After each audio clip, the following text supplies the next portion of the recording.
Subscribe कीजिए इंदू जी के remedies channel को और बेल आइकन प्रेस कीजिए रेगुलर लाइव रेमेडीज के लिए। नमस्कार, मैं हूं इंदु आहूजा और आप सभी का स्वागत करती हूं हमारे YouTube चैनल इंदू जी के रेमेडीज पे। जैसे कि आप जानते हैं अभी पितृ पक्ष की शुरुआत होने वाली यानी कि श्राद्ध शुरू होने वाले हैं और ये शुरू हो रहे हैं 2 सितंबर 2020 से, जो कि ख़त्म होंगे 17 सितंबर 2020 को। इन 15 दिनों में कुछ आपको उपाय बहुत ही अच्छे अच्छे करने होते हैं और ऐसे में जब आप ये उपाय करते हैं तो बहुत ज़्यादा आपको राहत मिलती है, बहुत सारी अड़चनें आपके ज़िंदगी से दूर हो जाती है, आप खुद अपने ज़िंदगी में बदलाव देखेंगे। यहाँ तक कि किसी के कुंडली में अगर पितृ से रिलेटेड कोई दोष भी ऐसे बोला जाता है अगर है तो वो भी आप देखेंगे कि दूर होती चली जा रही है और काफ़ी हद तक आपको राहत मिलेगी। ऐसे माना जाता है कि जितने भी बड़े एल्डर्स होते हैं, हमारे जो बुज़ुर्ग होते हैं, हमेशा हमें उनका आदर करना चाहिए, हमें अपशब्द कभी भी उनको नहीं बोलने चाहिए। उनकी कैसे भी हो वो, चाहे कुछ भी हो, मैं तो यहाँ पे कहती हूँ कैसा भी उनका बिहेव हो, लेकिन आपको अपना बिहेव, आपको अपना व्यवहार हमेशा अच्छा रखना चाहिए।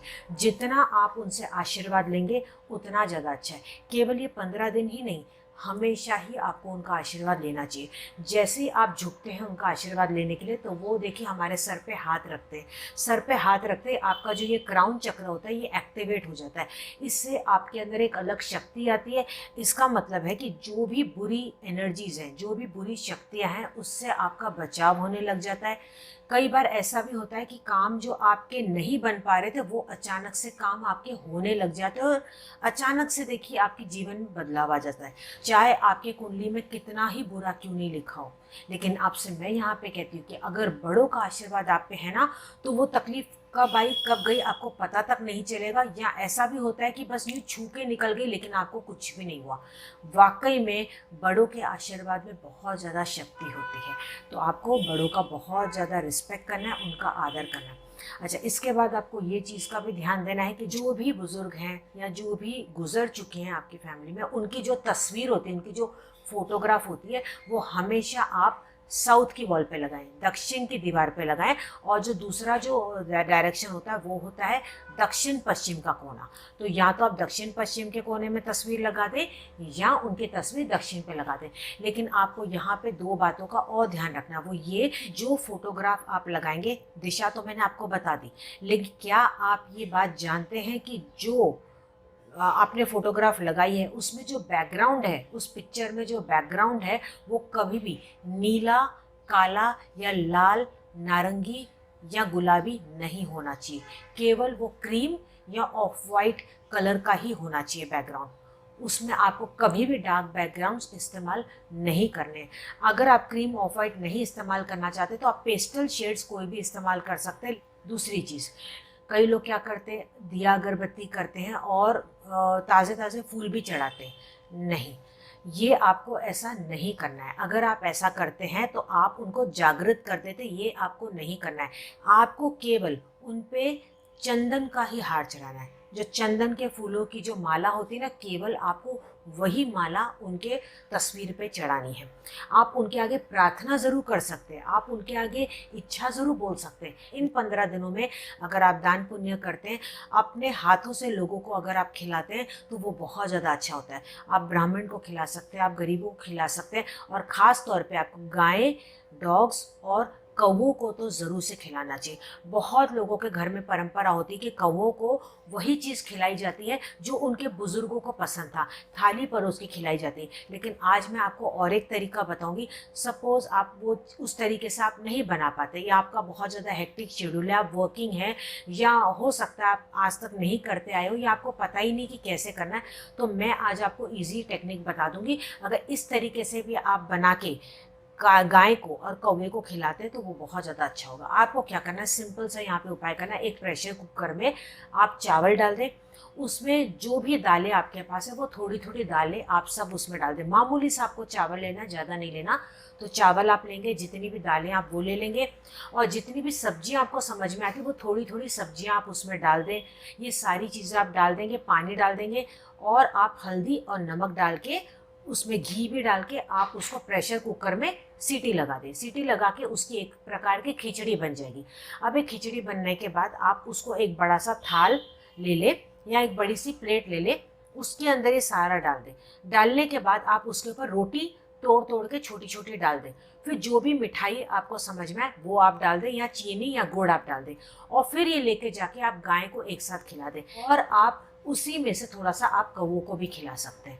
तो ये आप एक साथ पूरा बना लें तो आप गाय को भी खिला देंगे, आप कौवों को भी खिला देंगे, और डॉग्स को आप जाके केवल रोटी भी जाके खिला के आ सकते हैं, या बिस्किट आप जाके खिला दें।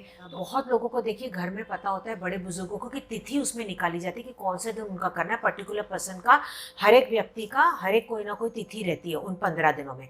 तो वो दिन तो आपको करना ही करना है। अगर आपका ये सपोज आपको बिल्कुल ही पता नहीं है, आपको नॉलेज ही नहीं है, कुछ भी नहीं पता है, या आपके पास बिल्कुल ही टाइम नहीं है, तो ये जो आज मैंने आपको प्लेट बताई इसको आप आखिरी दिन पे कीजिएगा। क्योंकि जो 17 तारीख है उस दिन माना जाएगा कि वो सर्वपितरी वाला दिन है। तो सर्वपितरी उसमें आ गए, मतलब जितने भी आपके बुजुर्ग हैं वो सारे उसमें आ जाएंगे। तो केवल आप एक ही दिन ये उपाय कीजिएगा तो भी उसमें हर्ज नहीं है। जैसे ही आप ये करेंगे ना, देखिए आपकी सारी रुकावटें जिंदगी की दूर होने लग जाएगी। अब आपको बताती हूँ नेक्स्ट उपाय। नेक्स्ट उपाय में आपको क्या करना है, सिंपल सी यहाँ पे रेमेडी। आपको थोड़ा सा कपूर लेना है, आयुर्वेदिक कपूर या देसी कपूर आप ले लें। इजीली किसी भी पूजा की दुकान पे आपको ये मिल जाएगा, या ऑनलाइन भी आपको मिल जाएगा। और उसके साथ आपको लेना है फिटकरी। दोनों को समान मात्रा में आप लेंगे, दोनों को एक साथ आप कूट के पीस लेंगे। अगर आप कूट के पीस नहीं सकते तो आप क्या करें, मिक्सर में इसको चूरा कर लें। और अब आप क्या करेंगे, 2 तारीख से इस उपाय की शुरुआत करेंगे। सांझ होने के बाद, यानी कि सूर्य अस्त होने के बाद, कभी भी जब भी आपको मौका मिले, हर कमरे के कोने में आप ये थोड़ा थोड़ा पाउडर डाल दें। इसको रहने देंगे रात भर। दूसरे दिन जब आपके घर में झाड़ू पोछा होगा तब वो भले उसके साथ साफ हो जाए, या खुद आप उठा के उसको बाहर जाके फेंक दें, या डस्टबिन में जाके आप डाल दें। फिर सनसेट जब सूर्यास्त होगा उसके बाद आप इसको दोबारा से ऐसे छिड़क दें। एक साथ आप पाउडर बना के रख दीजिएगा। ये 15 दिन तक कंटिन्यू आपको करना है, यानी कि 2 तारीख से आप शुरुआत करेंगे, 17 तारीख को लास्ट आपको ये करना होगा। ये जैसे जैसे आप करते चले जाएंगे आप देखेंगे कि आपके घर में सुख शांति आती चली जा रही है। अगर कोई महिला गर्भवती नहीं हो पा रही तो उससे भी उनकी ये समस्या दूर हो जाएगी। आपका वैवाहिक जीवन अच्छा हो जाएगा। घर में जो बिना वजह जो झगड़े होते हैं वो आपके बंद हो जाएंगे। रुके हुए काम आपके होने लग जाएंगे। नौकरी की समस्या दूर हो जाएगी, व्यापार की समस्या दूर हो जाएगी। ओवरऑल आप देखेंगे सारी समस्या धीरे धीरे आपकी दूर होती चली जा रही है, क्योंकि ये जो आप करेंगे इससे नेगेटिविटी भी रिमूव होती चली जाएगी। एक और चीज़ जो मैं करती हूँ, हर साल मैं करती हूँ, मैं क्या करती हूँ, एक बैग बना देती हूँ अच्छे से, जैसे कि उसमें चाय पत्ती हो गई, चीनी हो गई, चावल हो गई, दालें हो गई, कुछ एक चीज़ें मैं ऐसे जमा कर लेती हूँ। और वो बैग फलों के साथ, उसमें फल भी डाल देती हूँ, कुछ फल डाल देती हूँ अपने हिसाब से, और दक्षिणा के साथ में ये ब्राह्मण को भी देती हूँ आखिरी दिन पे। यानी कि अब जैसे आपकी बार जो आखिरी दिन आएगा वो 17 सितंबर को आएगा। अगर बाय चांस आप कोविड की वजह से ब्राह्मण आपको नहीं मिल पाए, अगर ऐसी कोई बात है तो कोई बात नहीं, आप गाय का, डॉग का और कौवे का ये रेमेडी कर लीजिएगा। इन केस बाय चांस मैं आपको एक और ऑप्शन बता देती हूँ कि तो सिंपल सा यहाँ पे उपाय है, 7 प्रकार के अलग अलग आप अनाज ले लीजिएगा, कितनी भी क्वांटिटी में मिक्स कर लीजिएगा। मनोकामना करते हुए आप पक्षियों को खिला दीजिएगा।